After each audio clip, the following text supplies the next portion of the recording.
बिहार में caste based सर्वे की शुरुआत।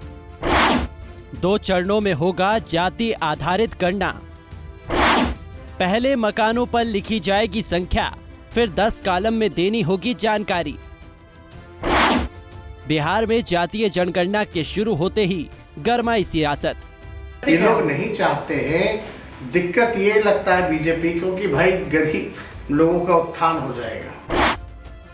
बिहार में जाति आधारित गणना की शुरुआत शनिवार से शुरू हो गई है। ये गणना 2 चरणों में होने जा रही है। इस गणना के पहले चरण में मकान की गिनती और उसमें नंबरिंग की जाएगी।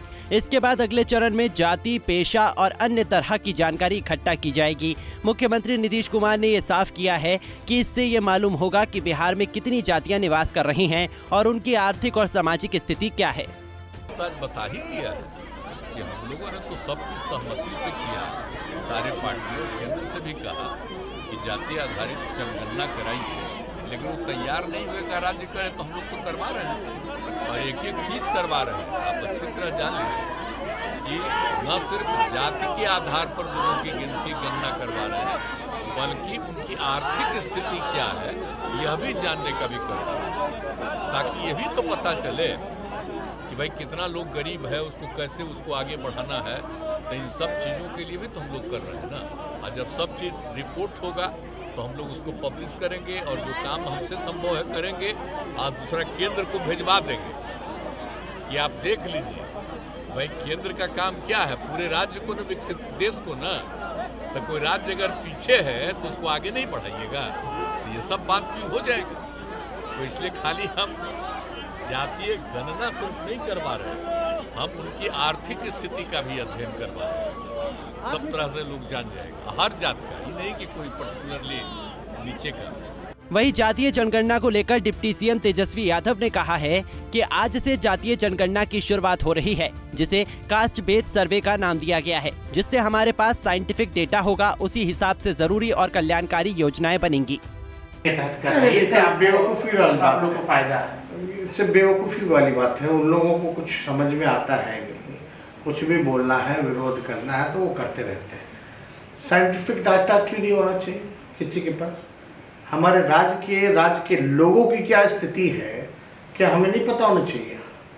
कौन गरीब है, कौन भूमिहीन है, कौन कचरा धोता है, कौन ठेला धोता है, कौन नाला साफ करता है,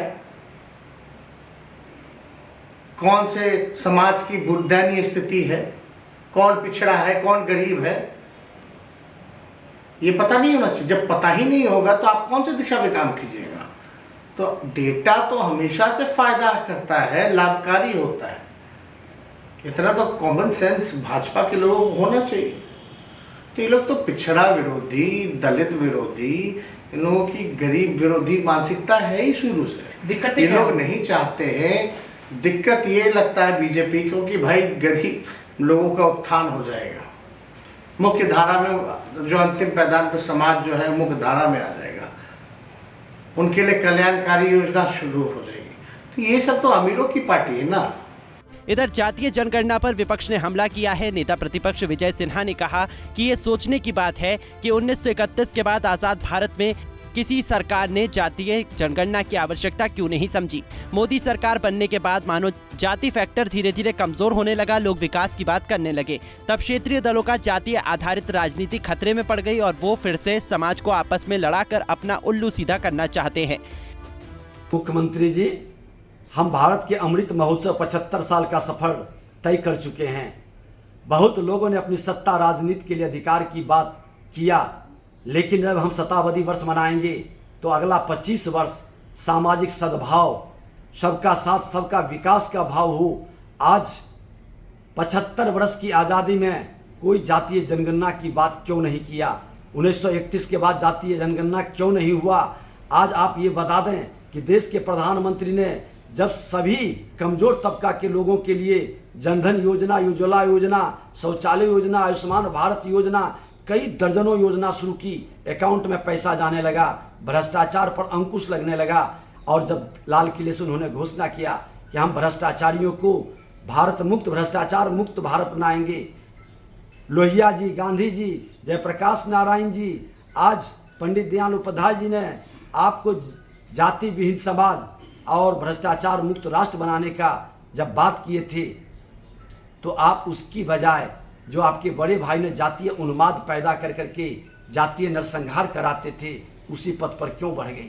आप जातीय जनगणना कराना चाहते हैं, जरूर कराइए, लेकिन आपका विजन, आपका उद्देश्य, मिशन 500 करोड़ खर्च कर रहे हैं, इसका लाभ क्या उस गरीब शोषित कमजोर तबका के लोग को मिलेगा? उस नौजवान बच्चे जिस पर आप लाठी बरसा रहे हैं, शिक्षा में जो हमारे शिक्षक अभ्यर्थी रोड पर बैठे हुए हैं, आज बीपीएससी बीएसएससी के बच्चों की प्रतिभा का जो हनन हो रहा है, उसका समाधान करने की बजाय आप एक व्यवधान उत्पन्न करने के लिए, एक उन्माद पैदा करने के लिए, समाज को लड़ाने के लिए आपका जो मिशन है, आज़ादी का जब शताब्दी वर्ष मनाएंगे, आप क्या देना चाहते हैं?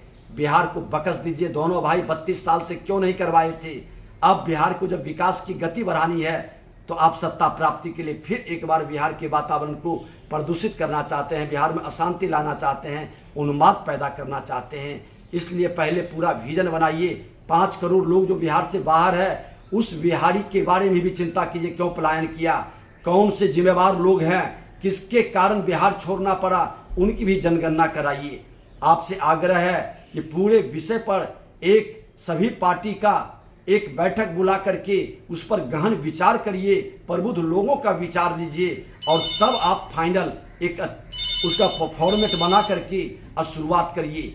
लेकिन आपका मिशन नीयत में खोट है, इसलिए शराबबंदी की तरह ये भी नीति आपका फेल करेगा, इसका साइड इफेक्ट कई रूप में दिखाई पड़ेगा।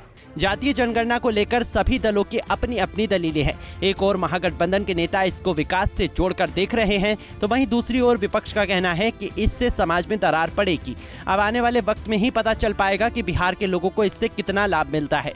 पंजाब केसरी टीवी के लिए पटना से अभिषेक कुमार सिंह की रिपोर्ट। हमसे जुड़े रहने के लिए हमारे YouTube चैनल को सब्सक्राइब करें और नई वीडियो की नोटिफिकेशन के लिए बेल आइकॉन को दबाएं। अगर आप ये वीडियो Facebook पर देख रहे हैं तो लाइक जरूर करें और ज्यादा से ज्यादा शेयर करें। धन्यवाद।